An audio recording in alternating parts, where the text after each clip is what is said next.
hayaan mo yung sarili mo na malungkot. Kasi the more nang pinipigilan natin yung sarili natin na to feel things, yun yung pumipigil sa atin para matanggap na wala na yung kinasanayan mo taong nakikita or nakakausap. Kasi kailangan mo harapin Kailangan mong tanggapin. Dahan-dahan. Unti-unti mong unawain yung sarili mo sa kung ano yung nararamdaman mo. Okay lang na umiyak, okay lang maging bitter. Huwag mong i-invalidate yung feeling mo kasi nasaktan ka.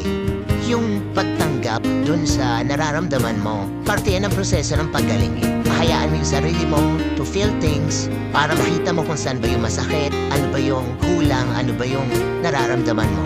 Paano gagamutin yung kung ano yung masakit sa'yo kung hindi mo alam kung saan ba nanggagaling yung lungkot, saan nanggagaling yung panghinayang, saan nanggagaling yung sakit sa dibdib.